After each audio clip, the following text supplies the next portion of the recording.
ভরতপুর বিধানসভার তৃণমূল বিধায়ক হুমায়ুন কবিরকে তীব্র আক্রমণ শানালেন ভরতপুর এক ব্লক তৃণমূল কংগ্রেসের সভাপতি নজরুল ইসলাম ওরফে টার্জেন। তিনি বলেন, বড় আশা নিয়ে আমরা তাকে বিধায়ক নির্বাচিত করেছিলাম, কিন্তু আজও পর্যন্ত ভরতপুরে বিধায়ক ফান্ডের একটা টাকাও তিনি খরচ করেননি। তিনি বলেন, সৎ সাহস থাকলে বিধায়ক এর জবাব দেবেন।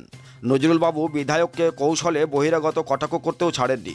তিনি বলেন, গত বিধানসভা নির্বাচনে আমাদের কাঁধে ভর করে জিতেছেন হুমায়ুনবাবু। দুঃখের বিষয়, দেখুন আমরা এই বিধানসভা এই লোকসভার ভোটে যেখানে গেছি, আমাদের যিনি বিধায়ক আজকে প্রায় 2.5 বছর অতিক্রান্ত, তো সেই বিধায়কের একটা ফান্ড থাকে, সেই ফান্ডের যে টাকা আজ পর্যন্ত, আমি জোর গলায় বলছি, উনি তার উত্তর দেবেন যদি সৎসাহস থাকে, আজ পর্যন্ত একটা টাকার কাজ ভরতপুরের মানুষ কিন্তু দেখতে পায়নি। তাহলে বিধায়ক আমরা বানিয়েছি ভরতপুর থেকে, আমাদের দৌলতে তিনি কিন্তু নিজের ভোটটাও কিন্তু আমাদের বিধানসভাতে নাই। তাহলে তার নিজের ভোটটাও যখন এখানে নাই, সে কিন্তু আমাদের কাঁধে ভর করে সে কিন্তু বিধায়ক হয়েছে। সেখানে আমরা তাকে জিতিয়েছিলাম বহুত আশা নিয়ে ভরতপুরের মানুষ। কিন্তু আমরা কি লক্ষ্য করছি যে তার বিধায়কের তহবিলের যে টাকা, সেই টাকা আজ পর্যন্ত কিন্তু আমরা ভরতপুর বিধানসভার মানুষ বা ভরতপুর ব্লকের মানুষ আমরা কিন্তু একটা টাকারও কাজ পাইনি। তিনি আরও আক্রমণ শানান যে ঈদ পুজোতে বিধায়ক তহবিল থেকে আসা কম্বল, ত্রিপল, কাপড় ইত্যাদি বিধায়ক সাহেব বিলি না করে বিক্রি করছেন। এবং আরও দুঃখের বিষয়, উনি ঈদ বলুন, পূজা বলুন, সেই সময় কিছু সরকারিভাবে যে মানে কম্বল বলুন বা ত্রিপল বলুন বা আপনার কাপড় বলুন যেগুলো আসে, সেগুলো পর্যন্ত আমরা কিন্তু চোখে দেখতে পাই না। তিনি কী করেন, কোথায় দেন আমরা জানি না, বা সেগুলো তিনি বিক্রি করেন কিনা সেটাও কিন্তু আমাদের জানা নাই। তিনি বলেন, হুমায়ুন কবিরের নেচার ক্যারেক্টার কি সেটা গোটা মুর্শিদাবাদ সহ রাজ্যের মানুষ ও নেতৃত্বরা জানেন।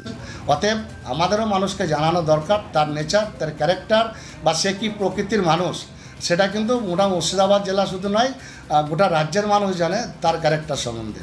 অতএব আমি এই কারণেই বলছি যে তিনি বিধায়ক হিসাবে কোনো রকম সহযোগিতা আমাদের করেননি, বা আমরা তার সহযোগিতার আশা করিওনি। এছাড়াও তিনি হুমায়ুন কবিরের লোকসভা ভোটের আগে শক্তিপুরের একটি সভা থেকে 30% বিতর্কিত মন্তব্য নিয়ে কটাক্ষ করতে ছাড়েননি, এবং তার করা ওই মন্তব্যের জন্য শুধু ভরতপুর বিধানসভা নয়, গোটা পশ্চিমবঙ্গে প্রভাব পড়েছে। আমাদের হাতে ক্ষমতা থাকলে ব্যবস্থা নিতাম। আর আমরা কি দেখলাম, তিনি যেটা একটা মিটিংয়ে বলতে আমরা শুনলাম যে আমাকে যদি 2 ঘন্টা সময় দেওয়া হয়, তাহলে আমরা এখান থেকে 2 ঘন্টায় হিন্দুদের যারা আছে সাফ করে দিয়ে আমি এখান থেকে সাফ করে গঙ্গার জলে ফেলে দেবো।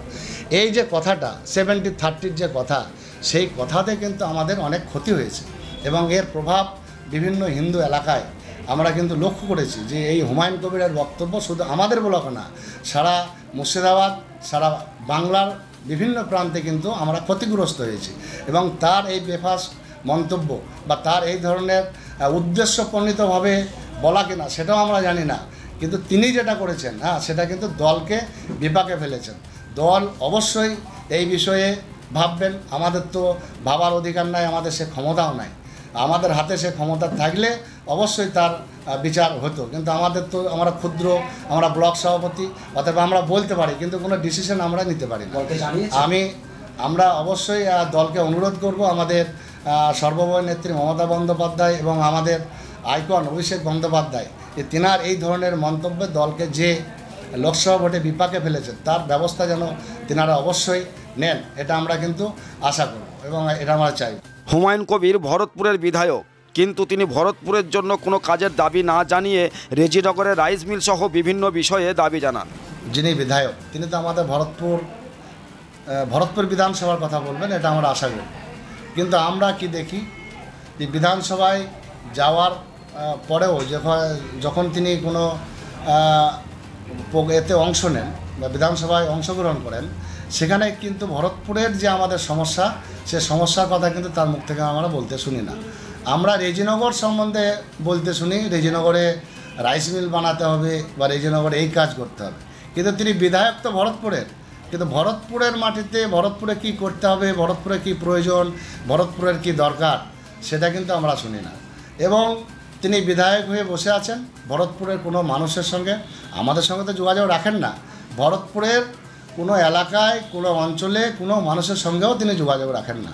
অতএব আমরা তার কাছ থেকে কি আশা করব, আমরা সেই জন্য আমাদের মতো করে এই 2024-এর যে লোকসভা নির্বাচন আমরা নিজেদের মতো করে কিন্তু আমরা সেই নির্বাচনে লড়াই করেছি। এবং তিনি নিজেই স্বীকার করছেন যে আমাকে ঠিকমতো ডাকা হয় না বা আমাকে বলা হয় না।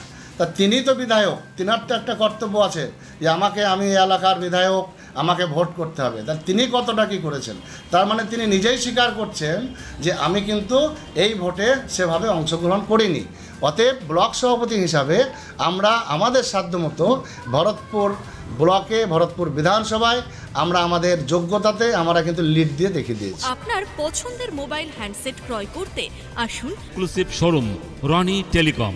এখানে টিভিএস, বাজাজ ও স্যামসাং ফাইন্যান্সের মাধ্যমে Oppo, Vivo, Realme, MI, OnePlus, iPhone কিস্তিতে মোবাইল পাওয়া যায় এবং পুরনো মোবাইল এক্সচেঞ্জ করা হয়।